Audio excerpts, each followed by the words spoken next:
অসমীয়া নতুন বছৰ তথা বিহুৰ উলক যাচিছো আৰু লগতে আৰম্ভ কৰিছো গুড লাইফৰ নতুন এটি অনুষ্ঠান মই ৰেখাই মোৰ হৈতে অনুষ্ঠানটিত থাকিব আমাৰ astrologer professor doctor Hemang Shastri আজিৰ অনুষ্ঠানটিত কি বিশেষ হ'ব আজিৰ অনুষ্ঠানটিত আমি ৰাশিসমূহৰ ৰাশিফলৰ লগতে সেই ৰাশিসমূহৰ সৈতে নক্ষত্ৰসমূহ জড়িত হৈ থাকে নহয় গতিকে সেই আপোনাৰ নক্ষত্ৰটোৱে আপোনাৰ এই সম্পূৰ্ণ বছৰটোৰ বিষয়ে কি কয় সেই বিষয়ে আজি হেমাংগদাই বহুতো কথা জনাব নহয় জানো হেমাংগদা গতিকে নক্ষত্ৰতহে আমি আজি বেছি গুৰুত্ব দিম গতিকে নক্ষত্ৰ অনুযায়ী মুঠ ২৭টা নক্ষত্ৰ থাকে নক্ষত্ৰৰ কি ফলাফল আহিব এই বৰ্ষচক্ৰ গণনাত কি ফলাফল আহিছে এই সেই বিষয়ে জনাম প্ৰথমতে মই হেমাংগদাক অনুষ্ঠান দিলে স্বাগতম জনাইছো মই বহুত ধন্যবাদ জনাইছো আৰু সকলো দৰ্শকসকলক লগতে আপোনাকো এই আগন্তুক নতুন বছৰৰ বহুত বহুত শুভকামনা জনাইছো আপোনালোকৰ এই বছৰটো ভালে যাওক কুশলে যাওক আৰু লগতে বিহুৰ উলক জনাইছো হয় আমি পলম নকৰো বহুতখিনি কথা পাতিবলগীয়া আছে গতিকে আৰম্ভ কৰো হয় প্ৰথমতে যেটো আমাৰ ৰাশি চক্ৰৰ প্ৰথম 1 নম্বৰ 2 নম্বৰ নক্ষত্ৰ আৰু 27 নম্বৰ নক্ষত্ৰ অশ্বিনী ভৰণী আৰু ৰেৱতী নক্ষত্ৰ অশ্বিনী ভৰণী আৰু ৰেৱতী নক্ষত্ৰ অশ্বিনী আৰু ভৰণী মেঘ ৰাশিৰ অশ্বিনী আৰু ভৰণী নক্ষত্ৰ আৰু মীন ৰাশিৰ ৰেৱতী নক্ষত্ৰ এই তিনটা নক্ষত্ৰৰ বৰ্ষচক্ৰত ফল আহিছে চক্ৰে পৰিছে আৰু তাৰ ফল হৈছে যে অলপ খৰচ বেছি হ'ব পাৰে বা এক্সপেন্সেস হাই থাকিব পাৰে আৰ্নিংছত অলপ বাধা আহিব পাৰে তো তাৰ কাৰণে তাৰ প্ৰতিকাৰ হিচাপে এটা কলা ছাতি বহাগ মাহত দান কৰিব পাৰে তেনেহলে যি অশুভ দোষ আছে সেইখিনি খণ্ডন হ'ব লগতে মেঘ ৰাশিৰ যোনে জাতক হয় তেওঁলোকৰ দেখা গৈছে যে মংগল প্ৰথমতে থাৰ্ড হাউসত থাকিব খুব ষ্ট্ৰং হৈ থাকিব তো তেওঁলোকে সেই অশুভ প্ৰভাৱটোক ইমান বেছি প্ৰভাৱ নপৰে কিন্তু মীন ৰাশিৰ যাৰ নেকি নক্ষত্ৰ ৰাশি অনুসৰি অলপমান উইক আছে তো মীন ৰাশিৰ ৰেৱতী নক্ষত্ৰই অলপমান অশুভ ফল বেছি পাব পাৰে হয়তো ফিনান্সিয়ালি অলপমান ষ্ট্ৰেছ আহিব পাৰে হয় এতিয়া আমাৰ প্ৰতিকাৰ স্বৰূপে কলা ছাতি বহাগ মাহত দান কৰিব শুভ ফল লাভ কৰিব যিখিনি অশুভ দোষ আছে সেইখিনি গোটেইখিনি খণ্ডন হ'ব হয় এতিয়া পৰৱৰ্তীটোলৈ আগবাঢ়িছো পৰৱৰ্তী 3 4 আৰু 5 নম্বৰ নক্ষত্ৰ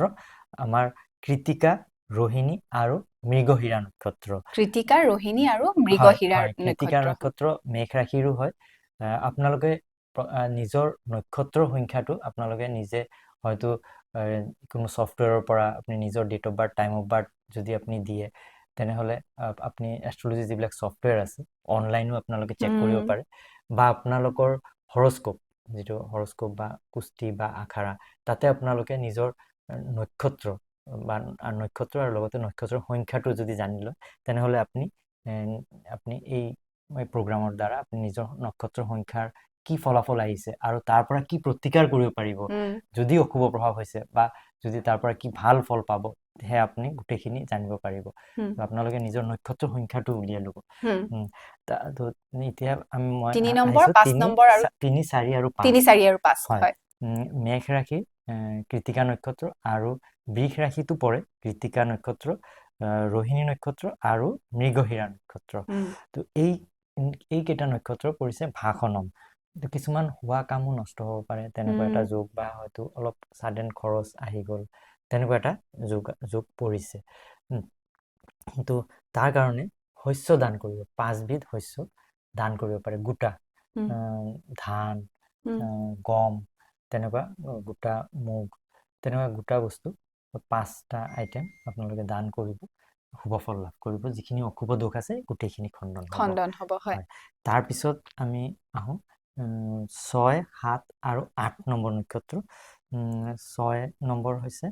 আদ্ৰা নক্ষত্ৰ পুনৰবসু নক্ষত্ৰ আৰু পুষ্যা নক্ষত্ৰ এই আদ্ৰা পুনৰবসু আৰু পুষ্যা নক্ষত্ৰ হয়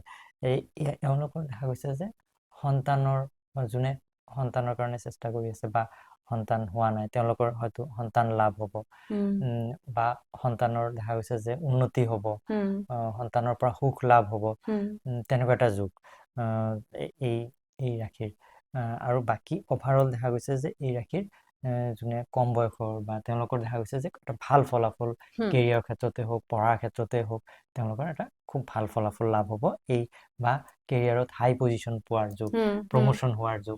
তেনেকুৱা এটা যোগ পৰিছে 6 7 আৰু 8 নম্বৰ নক্ষত্ৰ এতিয়া আমি আহো 9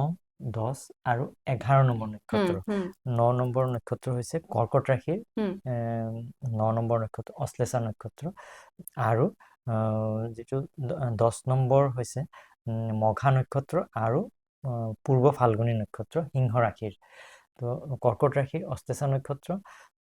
মঘা আৰু পূৰ্ব ফাল্গুনী নক্ষত্ৰ হৈছে সিংহ ৰাশিৰ তো এইকেইটা নক্ষত্ৰৰ লোকসকলে অলপ শুভ দেখা গৈছে যে ৰখাতলে বৰ্ষফল হৈছে ৰখাতল তো অলপমান ৰখাতল যোগ হয় কিছুমান কামত হয়তো বাধা আহিব পাৰে নিজৰ কেৰিয়াৰত হয়তো অলপমান অবষ্টেকল আহিব পঢ়া শুনাত হয়তো অলপ ডিষ্টাৰবেন্স আহিব পাৰে তেনেকুৱা এটা নিজৰ কৰ্মত অলপ ডাউন ফল আহিব পাৰে তেনেকুৱা এটা যোগ এই বছৰটোত দেখা গৈছে কিন্তু তাৰ কাৰণে আপোনালোকে ঘি চাউল আৰু অকণমান পৰিমাণে সোণ দান কৰিব তেনেহ'লে যিখিনি অশুভ দোষ আছে সেইখিনি গোটেইখিনি খণ্ডন হ'ব আৰু ভাল ফলাফল লাভ হ'ব তাৰ ভিতৰত দেখা গৈছে যে কৰ্কট ৰাশিৰ ইমান এটা কৰ্কট ৰাশিৰ অভাৰঅল এটা খুব ভাল এই বছৰটো তো কৰ্কট ৰাশিৰ হয়তো এই ফলটো অলপ কম পৰিমাণে পাব কিন্তু সিংহ ৰাশিৰ যোনে মঘা আৰু পূৰ্ব ফাল্গুনী নক্ষত্ৰ তেওঁলোকৰ হয়তো ফলাফলটো অলপমান আহিব তো অলপ যত্ন ল'ব লাগিব আৰু লগতে দানবোৰ আগবঢ়াব তেনেহ'লে যিখিনি অশুভ প্ৰভাৱ আছে গোটেইখিনি দূৰ হ'ব এতিয়া আমি আহোঁ 12 13 আৰু 14 নম্বৰ নক্ষত্ৰ উত্তৰ ফাল্গুনী হস্তা আৰু চিত্ৰা নক্ষত্ৰ তেওঁলোকৰ দেখা গৈছে যে সংখে পৰিছে মহতি লক্ষী তাৰমানে যিকোনো ক্ষেত্ৰতে য'তে হাত দিব তাতে লক্ষী যোগ শুভ ফল লাভ হ'ব ফিনান্সিয়েলি যদি ইনভেষ্ট কৰে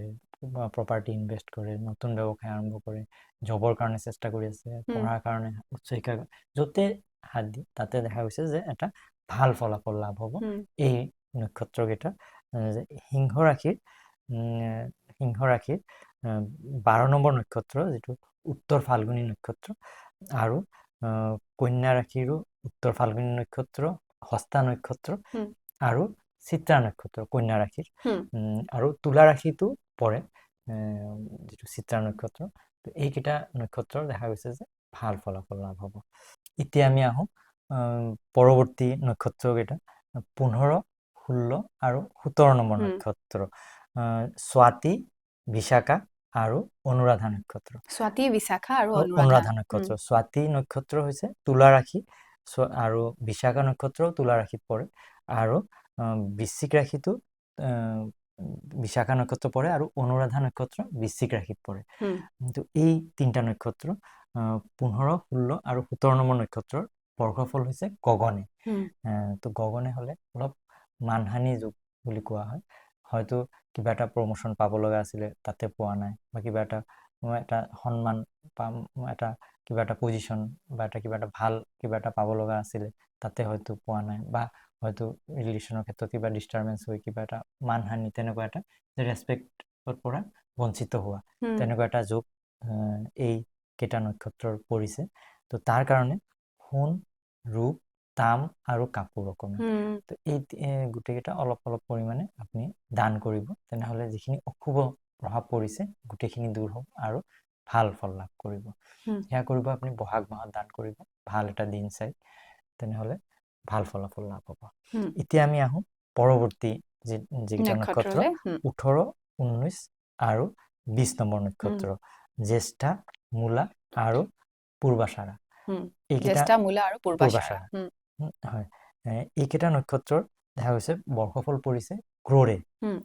আৰু ফলাফল হৈছে সৰ্বসুখ তাৰমানে সকলো ক্ষেত্ৰতে সুখ লাভ ফিনান্সিয়েলি হওক কৰ্মতে হওক ফেমিলিতে হওক সকলো ক্ষেত্ৰতে দেখা গৈছে যে সুখ লাভ তেনেকুৱা এটা ফলাফল হৈছে তো অভাৰঅল দেখা গৈছে যে এই নক্ষত্ৰকেইটা খুব ভাল এই বছৰটো আগন্তুক বছৰটো এতিয়া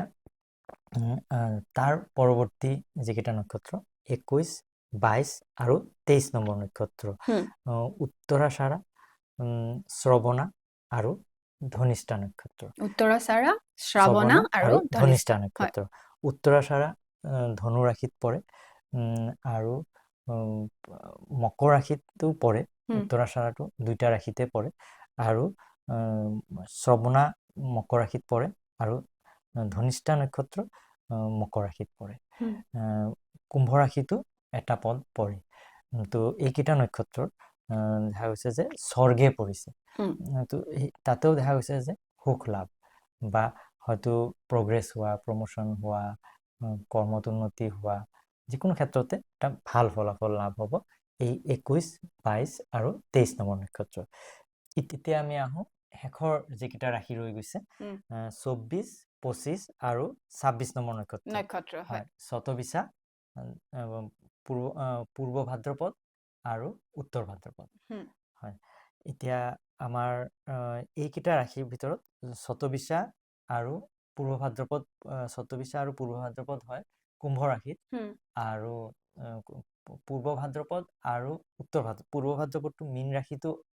অকণমান আহে আৰু উত্তৰ ভাদ্ৰপদ মীন ৰাশিত আহে তো এই কেইটা ৰাশিৰ দেখা গৈছে যে পৰ্বতে পৰিছে তো ধন লাভ তেনেকুৱা এটা যোগ ফিনান্সিয়েলি ডেভেলপমেণ্ট হ'ব ফিনান্সিয়েলি ছাডেন কোনো অপৰচুনিটিজ আহিব কেৰিয়াৰত হয়তো নতুন জবৰ কাৰণে যোনে চেষ্টা কৰি আছে তেওঁলোকে ভাল ফলাফল লাভ হ'ব ব্যৱসায়ৰ কাৰণে নতুন ব্যৱসায়ৰ কাৰণে চেষ্টা কৰি আছে তেওঁলোকৰ কাৰণে ভাল হ'ব যদি ইনভেষ্টমেণ্টত যদি কোনোবা ট্ৰাই কৰিছে তাতেও বেনিফিট হ'ব শ্বেয়াৰতে ইনভেষ্টমেণ্ট হওক বা প্ৰপাৰ্টিজত ইনভেষ্টমেণ্ট হওক তো অভাৰঅল দেখা গৈছে যে এক্সপেন্সেছ কণ্ট্ৰলত থাকিব আৰ্নিংছ বাঢ়িব তেনেকুৱা এটা খুব ভাল যোগ এইকেইটা ৰাশিৰ এইকেইটা নক্ষত্ৰৰ 24, 25 আৰু 26 নম্বৰ নক্ষত্ৰ 27টো আমি ইতিমধ্যে কথা পাতিলোৱে নহয় জানো হয় কৈছোৱে তো অভাৰঅল দেখা গৈছে যে এই ৰাশি নক্ষত্ৰকেইটাৰ এনেদৰে ফল আছে হেমাংগদা এইখিনিতে আপুনি কেইটামান নক্ষত্ৰৰ ক্ষেত্ৰত বিশেষকৈ কৈছে যে দান কৰিব লাগিব তেওঁলোকে গতিকে কোন কেইটা নক্ষত্ৰৰ কাৰণে ব্যক্তিসকলে দান কৰিব লাগিব কোন কেইটা নক্ষত্ৰৰ ব্যক্তিসকলে সেই বিষয়ে যদি পুনৰবাৰ কৈ দিয়ে আৰু কি দান কৰিব লাগিব হয় 15, 16 আৰু 17 নম্বৰ নক্ষত্ৰ যাৰ যাৰ আছে তেওঁলোকৰ গগনে পৰিছে তো তেওঁলোকে সোণ ৰূপ তাম আৰু কাপোৰ দান কৰিব আৰু যাৰ 1, 2 বা 27 নম্বৰ নক্ষত্ৰ তেওঁলোকে ছাতি দান কৰিব আৰু যাৰ 3, 4 আৰু 5 নম্বৰ নক্ষত্ৰ তেওঁলোকে শস্য দান কৰিব আৰু যাৰ 9, 10 আৰু 11 নম্বৰ নক্ষত্ৰ তেওঁলোকে ঘি চাউল আৰু সোণ অকণমান পৰিমাণে দান কৰিব গতিকে যিখিনি অশুভ প্ৰভাৱ আছে সেইখিনি দূৰ হ'ব গতিকে অশুভ